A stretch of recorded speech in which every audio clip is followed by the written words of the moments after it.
JEE 2005 का ये सवाल, जो कि जेई 2005 में स्क्रीनिंग के पेपर में पूछा गया था। ठीक है, तो बिल्कुल ध्यान से इस सवाल को समझेंगे। तो बच्चों सवाल में क्या दिया है, if functions fx and gx are defined on R2R, यानी जो आपके पास फंक्शन fx और gx है उसकी बच्चों डोमेन R है और कोडोमेन भी क्या है बच्चों R है, such that fx equal to 0 जब x आपका एक रैशनल नंबर है और fx इक्वल टू x जब x आपका क्या है एक इरेशनल नंबर। आगे चलो, और gx इक्वल टू 0 जब आपका x एक इरेशनल नंबर है और gx इक्वल टू x जब x क्या होगा बच्चों रैशनल नंबर होगा, then f minus g of x आपके पास क्या आएगा, and the options are 1 1 onto, neither 1 1 nor onto, 1 1 but not onto and on to but not 1 1। यानी आपको ये बताना है कि यार ये जो f minus g of x नया फंक्शन बनकर तैयार होगा ये आपका 1 1 होगा या ऑन टू होगा। बात समझ में आ गई? ठीक है, अब ध्यान से समझिएगा बालक। सबसे पहले अगर मैं बात करूं यार f minus g of x की, तो यार ये वाला जो फंक्शन होगा इसकी डोमेन और कोडोमेन क्या होगी। तो बच्चों अगर f और g की डोमेन जो कोडोमेन r से r तक है तो बच्चों यहां पर इसकी डोमेन और कोडोमेन भी r से r तक ही डिफाइन होगी, यानी इसकी domain all real number set होगी और इसकी कोडोमेन क्या होगी ऑल रियल नंबर सेट होगी। ठीक है, अब आगे चलो। अब अगर मुझे f minus ji of x को निकालना है बच्चों, तो आप सभी को पता होगा f minus ji of x जो होता है वो बराबर होता है fx माइनस जी एक्स के, राइट। अब सुनिएगा बालक, तो अगर मैं यहां पर fx माइनस जी एक्स निकालूंगा तो मेरे पास f minus ji of x आ जाएगा। तो sir fx minus G X निकालने से पहले आप एक चीज की तरफ नजर डालो, क्या कि सर यहां पर जो fx और gx है ना उसको यार उसने दो पार्ट में डिवाइड कर रखा है। x अगर रैशनल है तो इसका आउटपुट अलग आ रहा है, x अगर इरेशनल है इसका आउटपुट अलग है। In the same case gx में भी यही हो रहा है। ठीक है, तो यहां पर भी बच्चों आप दो केस बनाओगे। पहला क्या कि अगर x आपका एक रैशनल नंबर है, बच्चों रैशनल नंबर को अपन q से डिनोट करते हैं, तो मैंने यहां पर क्या लिखा x बिलोंग्स टू q। ठीक है, q मतलब रैशनल नंबर। ठीक है, तो बच्चों अगर x एक रैशनल नंबर होगा, ध्यान से समझना, जब x रैशनल है तो fx का वैल्यू क्या है। सर जब x रैशनल है ना तो fx का वैल्यू 0 है, तो बच्चों fx की जगह 0 आ गया, माइनस में gx। अब ये बताओ जब x आपका एक रैशनल नंबर है तो gx का वैल्यू क्या है। तो सर gx का वैल्यू x के बराबर है। देख लो बालक, जब x आपका रैशनल नंबर था तो fx इक्वल टू 0 था, और जब आपका x एक रैशनल नंबर था तो gx क्या था बच्चों x के बराबर। तो यहां पर क्या आ गया fx माइनस gx यानी 0 माइनस x। ठीक है, आगे बढ़ेगा। अगर बच्चों x एक इरेशनल नंबर है, आप सभी को पता होगा इरेशनल नंबर को q डैश से डिनोट करते हैं, है ना। आप सुनिएगा, अब x अगर एक इरेशनल नंबर है तो ये बताओ fx का वैल्यू क्या आएगा। सर जब x एक इरेशनल नंबर है ना तो fx का वैल्यू x के बराबर है, तो बच्चों fx की जगह x आ गया माइनस में। अब जब x एक इरेशनल नंबर है तो ये बताओ gx का वैल्यू क्या है। सर gx अपना 0 के बराबर है, तो बच्चों माइनस में क्या आएगा 0 आएगा, राइट। तो अब इसको देखो क्या लिख सकते हैं अपन, तो सर यहां पर 0 माइनस एक्स क्या बनेगा माइनस एक्स, तो यानी ये कब आया जब x क्या है एक रैशनल नंबर है, और x माइनस 0 क्या बनेगा x बनेगा, ये कब आया जब x क्या है एक इरेशनल नंबर। तो यानी बच्चों अपन ने f minus ji of x find out कर लिया है। इसकी भी दो डेफिनेशन होंगी, x अगर रैशनल नंबर होगा तो ये माइनस एक्स के बराबर, x अगर इरेशनल नंबर होगा तो ये आपका x के बराबर आएगा।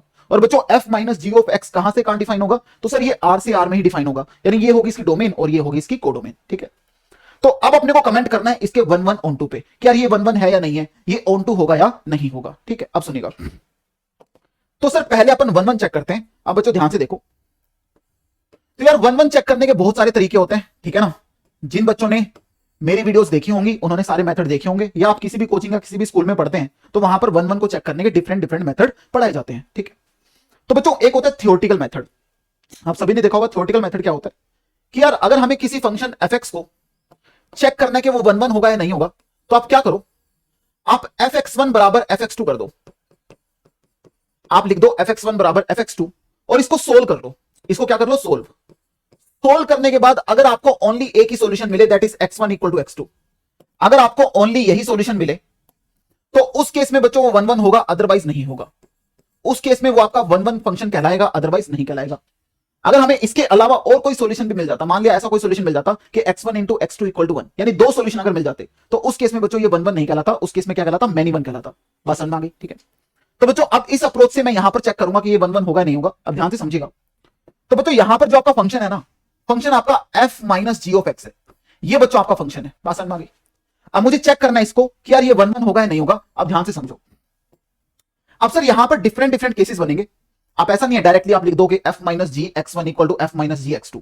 पहले आपको डिसाइड करना पड़ेगा x1 x2 क्या है, रैशनल है या इरेशनल है। क्यों? क्योंकि सर यहां पर जो फंक्शन है ना वो दो पार्ट में ब्रेक है, रैशनल के लिए आउटपुट अलग है, इरेशनल के लिए आउटपुट अलग है। ठीक है, तो बच्चों यहां पर मैंने पहला केस क्या बनाया, केस नंबर 1, कि जब x1 x2 दोनों ही क्या है बच्चों रैशनल है, बिलोंग्स टू q, q मतलब rational, right.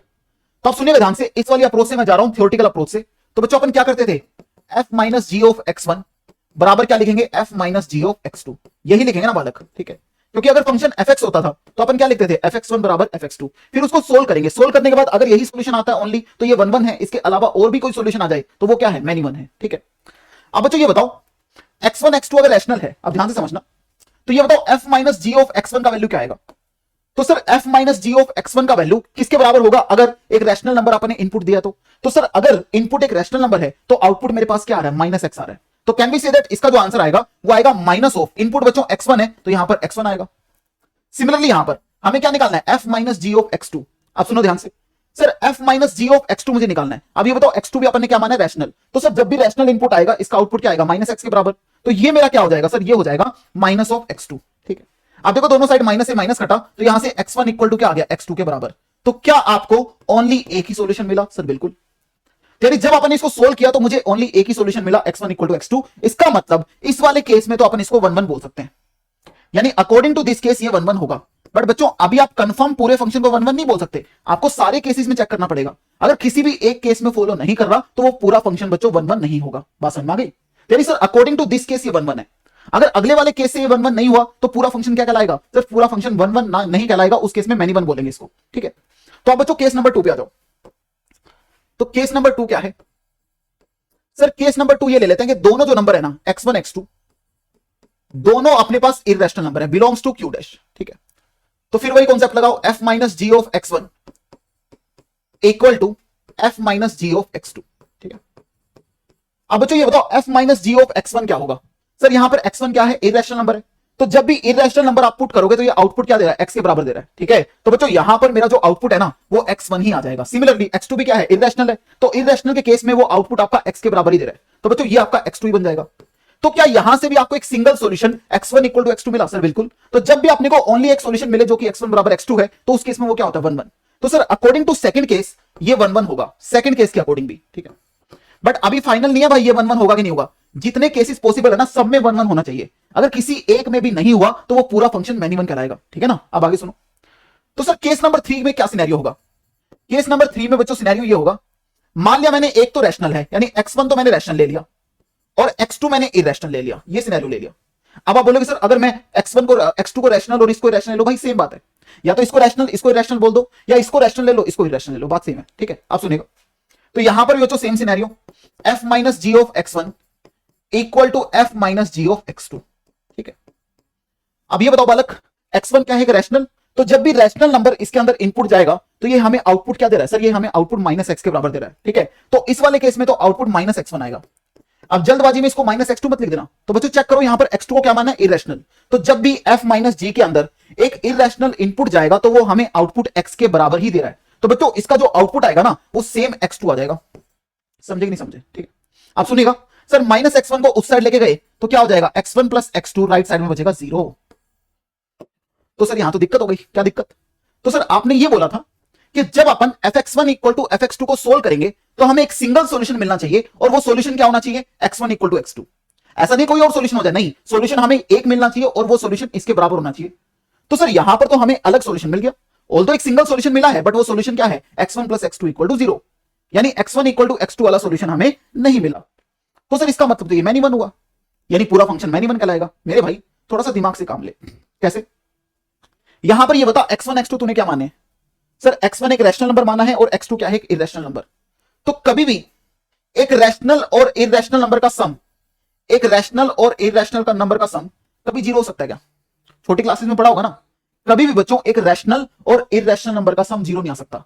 But according to this क्या हुआ, एक रैशनल यानी x1 क्या था, रैशनल, और ये क्या बच्चों, इररेशनल, तो रैशनल इररेशनल का सम 0 आ गया, यानी सर ये वाला केस पॉसिबल ही नहीं है।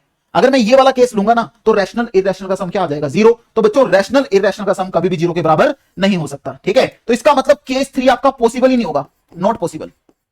ये वाला केस आपका पॉसिबल ही नहीं है जब एक नंबर रैशनल हो जाए और दूसरा क्या हो जाए, इररेशनल, ठीक है। अब सर इसके अलावा और कोई केस सर पॉसिबल ही नहीं है, इसके अलावा और कोई केस, आप कोई बच्चा बोलेगा सर केस नंबर 4 बना लो, इसको इररेशनल मान लो इसको रैशनल, मेरे भाई सेम कहानी आ जाएगी उसमें भी, ठीक है ना, क्लियर। तो यानी बच्चों अपन ने देखा यहां पर टोटल 3 केस बनेंगे, केस 3 तो पॉसिबल ही नहीं होगा, क्यों पॉसिबल नहीं है मैंने आपको बता दिया। तो यानी बच्चों यहां पर ओनली 2 केस बनेंगे और अकॉर्डिंग टू दीस 2 केसेस ये क्या आ गया बच्चों, 1 1, इस वाले में 1 1 और इस वाले में भी क्या आ गया बच्चों, 1 1। तो ये बताओ फाइनल जो अपना फंक्शन है f minus ji of x वो आपका 1 1 कहलाएगा कि निकलाएगा, सर बिल्कुल, यानी जो f minus ji of x है ये एक 1 1 फंक्शन होगा, ठीक है। अब बच्चों मान लिया सिनेरियो ऐसा होता कि इसमें 1 1 आ जाता और केस नंबर 2 तो पॉसिबल था ना भाई, इसमें अगर मैनी 1 आ जाता, राइट, तो उस वाले केस में आप पूरे फंक्शन को क्या बोलते हैं, मैनी 1 बोलते हैं, ठीक है। बट यहां पर दोनों केसेस में 1 1 है, तो पूरा फंक्शन आपका 1 1 ही कहलाएगा, ठीक है। आगे चलो। अब सर बात आती है ऑन टू की, यार हमें ऑन टू चेक करना है। आप देखो यार, ऑन टू चेक करना भी बिल्कुल आसान। बच्चों ऑन टू अपन कैसे बोलते हैं किसी फंक्शन को, अगर किसी फंक्शन की रेंज और कोडोमेन बराबर आ जाए, अरे हाँ ना, अगर किसी फंक्शन की रेंज और कोडोमेन बराबर आ जाए तो वो फंक्शन आपका ऑन टू फंक्शन कहलाता है, ठीक है। तो यहां पर ये बताओ इसकी कोडोमेन क्या है। सर ये होती है अपने पास कोडोमेन, सीडी मतलब कोडोमेन, और ये होती है बच्चों डोमेन। तो सर इसकी codomain all real number set है, तो अगर इसकी रेंज भी ऑल रियल नंबर सेट आ जाए तो ये क्या होगा, ऑन टू होगा। तो बच्चों रेंज क्या होता है, आउटपुट, रेंज क्या होता है, आउटपुट, ठीक है। अब आप सभी को पता है कि जो रियल नंबर है ना, वो दो नंबर से मिलकर बने होते हैं, एक तो रैशनल से और एक इरेशनल से। क्यू मतलब रैशनल, क्यू डैश मतलब इरेशनल, ठीक है। तो कैन वी से दैट बच्चों, इसकी जो रेंज है, इसका जो आउटपुट है, उसमें सारे के सारे रैशनल नंबर कवर हैं और सारे के सारे इरेशनल नंबर कवर हैं। सर कैसे, देखो यार, जब मैं x की जगह कोई भी रैशनल नंबर डालूंगा, क्या मुझे सारे रैशनल नंबर आउटपुट मिलेंगे? सर बिल्कुल मिलेंगे। अब रैशनल नंबर डालो 2, आउटपुट क्या आएगा, -2। रैशनल नंबर डालो -2, आउटपुट क्या आएगा, +2 आएगा। यानी सर जब मैं रैशनल नंबर इनपुट डाल रहा हूं तो आउटपुट मुझे सारे के सारे रैशनल नंबर मिलेंगे, ऐसा नहीं है कि कोई रैशनल नंबर रह जाए। दूसरा, जब मैं इरेशनल नंबर इनपुट डालता हूं तो आउटपुट मुझे वही इरेशनल नंबर मिल जाता है। लेट मैंने इरेशनल नंबर डाल दिया √2, तो आउटपुट क्या आएगा, √2। √3 डाला तो आउटपुट क्या आएगा, √3। यानी सर जितने भी रैशनल नंबर हैं उनका जो आउटपुट है वो एक रैशनल नंबर है, और जितने भी इरेशनल नंबर हैं उनका आउटपुट क्या है, एक इरेशनल नंबर। और बच्चों रैशनल इरेशनल नंबर से मिलकर क्या बनता है, ऑल रियल नंबर सेट। तो कैन वी से दैट इसकी रेंज के अंदर सारे के सारे रियल नंबर कवर होंगे, क्योंकि बच्चों रियल नंबर कहने का मतलब सारे रैशनल और इरेशनल नंबर। तो सर सारे के सारे रैशनल नंबर भी इसका आउटपुट है, सारे के सारे इरेशनल नंबर भी इसका आउटपुट होंगे, ठीक है। अब कई बार बच्चों को कंफ्यूजन पता क्या होता है, तो सर यहां पर देखो, जब अपन ने रैशनल नंबर पुट किया तो सर ओनली नेगेटिव वाले रैशनल नंबर आए ना। अरे मेरे भाई, जब तू मान लिया x की वैल्यू -2 पुट कर रहा है, तो -2 क्या है सर, एक रैशनल नंबर नेगेटिव वाला, बट उसका जो आउटपुट है ना वो पॉजिटिव आएगा। कैसे, जब तू x की जगह -2 रखेगा तो माइनस ऑफ -2 क्या हो जाएगा, +2। तो इसके अंदर नेगेटिव पॉजिटिव सारे रैशनल नंबर कवर हो जाएंगे मेरे भाई, ठीक है ना। और यहां पर सारे के सारे इरेशनल नंबर, ठीक है। तो बच्चों रैशनल और इरेशनल नंबर से मिलकर क्या बनेगा, ऑल रियल नंबर सेट। यानी इसकी जो रेंज आएगी बालक, इसकी जो रेंज आपके पास आएगी वो क्या आएगी बच्चों, ऑल रियल नंबर सेट, ठीक है ना। ऐसे आपको कोई कैलकुलेशन करने की जरूरत नहीं है, आप डायरेक्टली देख सकते थे इसको कि इसकी रेंज में सारे के सारे रियल नंबर कवर हैं। तो बच्चों रेंज अगर ऑल रियल नंबर है, और क्या ये कोडोमेन के बराबर आ गई क्या, सर बिल्कुल। इसकी जो कोडोमेन थी वो भी क्या है, आर के बराबर। तो जब भी रेंज और कोडोमेन बराबर हो तो वो फंक्शन क्या होता है, ऑन टू फंक्शन। तो यानी बच्चों ये 1 1 भी होगा फंक्शन और ये आपका ऑन टू फंक्शन भी होगा। तो ये देख लो कौन सा ऑप्शन करेक्ट है, तो sir 1 1 and on two option number A is correct. समझ गए क्या। तो बच्चों ये था आपका जेई 2005 का ये सवाल स्क्रीनिंग के पेपर में पूछा गया था। आप बहुत सारे बच्चे सोच रहे होंगे सर स्क्रीनिंग क्या होता है। बच्चों 2005 2004 में जेई का पैटर्न अलग होता था। तब क्या होता था, सबसे पहले जो पेपर कंडक्ट होता था जेई का वो होता था बच्चों स्क्रीनिंग का पेपर, है ना, उसमें ये सवाल पूछा गया था, ठीक है। चलेगा, तो बच्चों आई होप आपको ये वाला सवाल समझ में आया होगा। तो वीडियो अगर अच्छी लगे तो वीडियो को लाइक एंड शेयर करना ना भूलें। Thank you so much, bye bye.